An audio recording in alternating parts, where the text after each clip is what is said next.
Now, as with functions, graphs are great. They help us understand things in a different way than formulas do, but we also need to have a way to manipulate vectors from a calculation perspective that without having to go to a graph or sketches of the arrows. The way we're going to look at vectors in most of our work is going to be a component perspective. The idea behind a component perspective is that we take a vector and we decompose it into components. That's the name. And those components that we pick are typically parallel to the X, Y, and Z axis. Certainly they will be in this course. For those taking algebra, you'll see fascinating other ways to talk about breaking down vectors.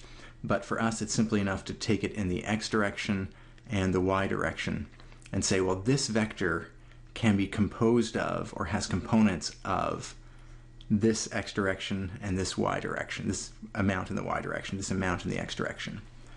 We're going to label some special vectors. We're going to call I with an arrow the vector along the x-axis, and it's going to be a vector of length 1. And I should put a little word in here. Definitely in the direction of the positive x-axis as opposed to going backwards, the negative x-axis. So everything's sort of a positive unit vector for these three quantities here, and we keep them in alphabetical order I, J, K. The idea behind that is if we think of our vector here, I can write it as some amount in the x direction and some amount in the y direction, which would be some multiple of, or some multiple of the I vector and some multiple of the j vector added together head to tail to generate the vector that we want. That's one typical way to write it.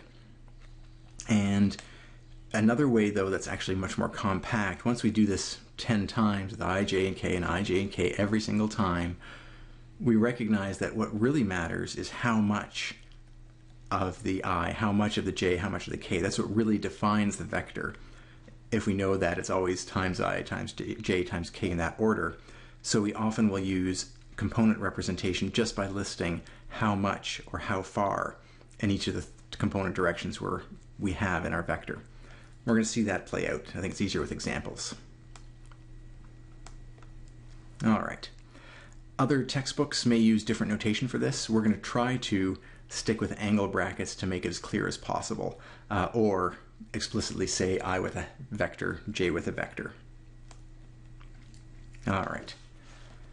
So let's take a look at some vectors and see how they might be represented. V1 is an easy one. Starts from here, goes to here.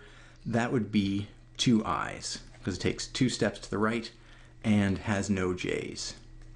So that's V1. We could also write that as simply the 2, 0 vector. V2 would be the 1, 1 vector. Or we might just write it as I plus J. 1 step to the left, step to the right, that's I. 1 step to the up direction, that's J, or 1, 1. V3 would be down, X always comes first, so X is 1. And the downside, it's going downwards in the X direction, downwards in the Y direction, -3. And last but not least, X first, -2 plus 2. That would be V4. And again, we could write it as -2 I's plus 2 J's if we wanted. And likewise, this could be an I minus 3J. Always with the hats on the I's and the J's or the vector signs to indicate that these are the unit vectors in the corresponding directions. Now what if we talked about V1, so V1, plus V3? Well, if we did a little head to tail setup here, like so, we could talk about V1 plus V3. Let's do it in color here. And you see what we did with that. Well, we took all of V1, which was 2 steps to the right, and then we took one more step to the right because V3 involved a step to the right. So the component side of this turns out to be really straightforward, which is why we like components when it comes to calculating values with vectors. The x component of the net vector comes from all the x components of the vectors I'm adding. I take the 2 and the 1, and I get a 3. I took 3 steps to the right. Now, what happened in the vertical direction? Well, there's no vertical change in the first vector. The second vector took us down 3. And so as a net result, we end up with the vector 3 in the x direction, negative 3 in the y direction, 3 in the x direction, negative 3 in the y direction. And that's exactly what we sketched out here. So the final vector we end up with is b. So that component notation, again, is there to reinforce the graphical side, or to be an alternative if it turns out we don't really want to go through sketching. We can still calculate the sum of vectors using components. As an extra practice here, what do you think v4 minus v3 would be when it's written in components? I'll give you a second to think about that, then we'll look at the solution.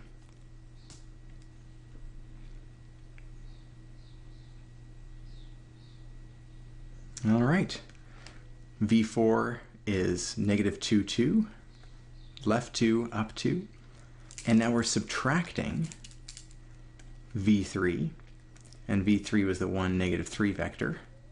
So the naive, straightforward approach here would be say, well, I've got negative 2 minus 1, that'll be negative 3, 2 minus minus 3, that would be 5. Let's write that out actually in 2 steps. So take the negative 2 minus the 1, and 2 minus the negative 3, and that gives us negative 3, 5. Now that's on the list here, so I think that's right. Let's put the check mark there.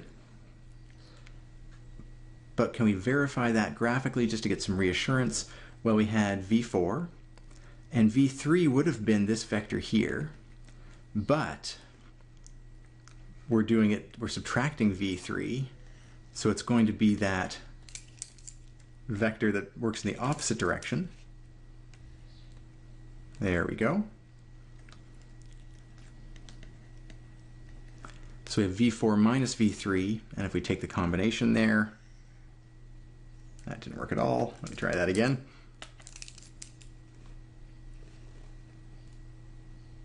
Awesome. One more time. Fantastic. Close enough. All right. Oh God, it's awful. All right. Bear with me. There we go. That's v4 minus v3, and we see that it's negative 3 and up 5, negative 3 in the x direction, plus 5 in the y direction. And that matches exactly what we calculated using components. So we're reinforcing the duality between the graphical form and the notation that we're getting here. Okay. We've seen lengths of vectors on a page. We have components now in terms of their x and y directions. But what if we're talking about the magnitude or length of a vector, just the single length? What is the one length that describes a vector?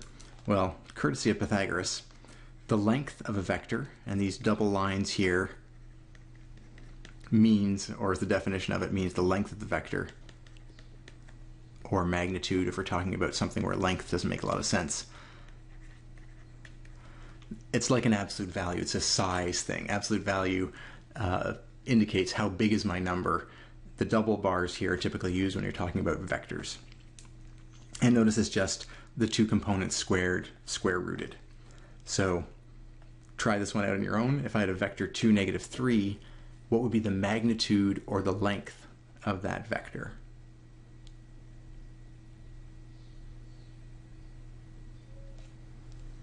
All right. This is a simple formula application. The length of the vector 2, negative 3 is going to be the square root of 2 squared and added to negative 3 squared, and that's the square root of 13. So always a nice positive quantity. Lengths are always positive here, so we get C as our answer.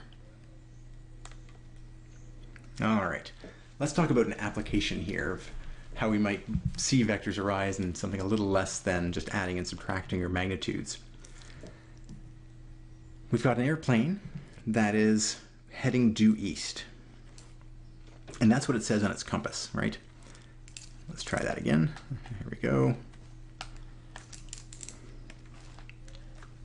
So the plane is flying due east, but the tricky thing about planes is that they're flying and the air around them is moving. And so if they're moving relative to the air at a pure east direction, then it might also be pushed off course. The air might be moving in a different direction and bring the plane along with it. So this particular plane has a wind coming from the northwest, and that wind has a velocity of, or magnitude of speed, of 80 kilometers per hour. So what we can do here is make velocity vectors out of both of these quantities. They both have a magnitude and a direction, and we can obtain the net speed, or net velocity better, of this plane by looking at the sum of these two vectors. This is the net velocity. Okay, so I've drawn it, but that doesn't really answer the question of what that vector is yet. There we would like to go to components so that we can actually get the component representation. How much east, how much south is the makeup of this net velocity. All right, well fortunately the net velocity is just the sum of these two vectors here, and let's call that V plane. It's pretty clearly 600, 0 if we take our traditional x and y perspective, and that's east and north. The trickier one is the velocity of the air, but it's not too bad once we realize we're just dealing with Pythagoras here. There we go. If we have a velocity that's 80 this way, and it's at 45 degrees from the northwest, is assumed to be halfway between north and west, then what do we have? Well, we have it similar to another triangle that's root 2, 1, 1, or better yet, 1 over root 2, 1 over root 2, and 1. So these two sides here would be 80 over root 2 negative and 80 over root 2 positive here. So the velocity of the plane, sorry, of the air, the velocity of the air is going to be defined by the components x positive, we're moving to the right, so 80 over root 2, and the y value, or y component rather, would be negative because we're heading downwards, opposite of north, again with a magnitude of negative 80 root 2. So our net velocity vector is going to be 600 plus 80 over root 2, and 0 minus 80 over root 2, and there's not much we can do with that. I'll just leave it as that. That vector defines this quantity here that we sketched out on the diagram. Okay, let's add a little wrinkle here. You have an airplane now flying at an airspeed of 800 kilometers an hour and winds that are blowing from the south. So we know one of these vectors from the south at 50 kilometers from, keyword here, that's our velocity of the air. In what direction should the plane head to end up going due east relative to the ground? Well, that's a little bit of a different beast here. Let's just move this out of the way. So here we're talking about a sum of vectors again. Oops, there we go. Except we know what we want our net velocity to be. Let's say this is our route. We've got 50 kilometers north. We know we want the final velocity to be due east.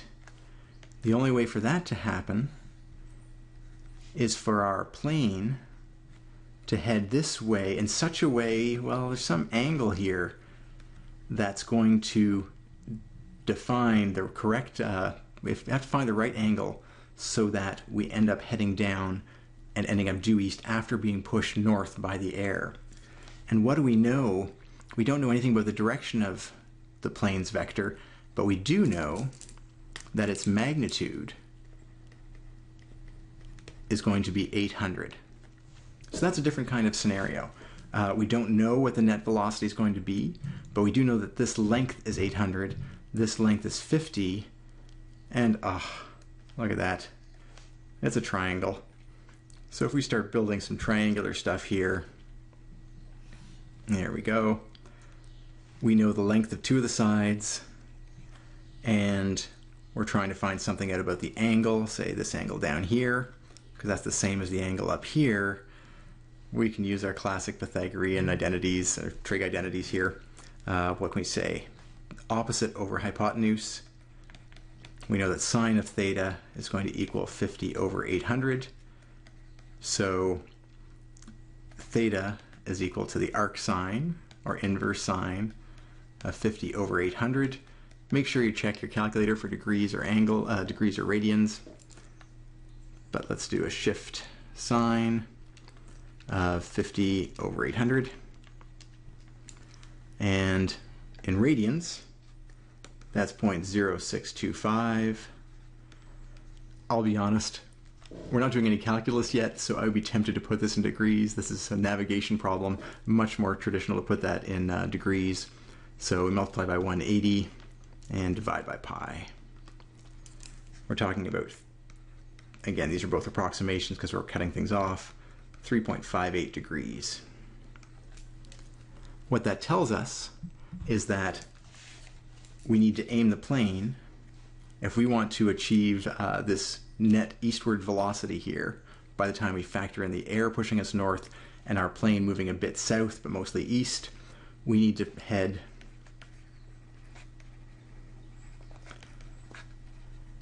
needs to aim at 3.58 degrees south of east. All right, and that will result in a net direction of due east once the plane has made that decision.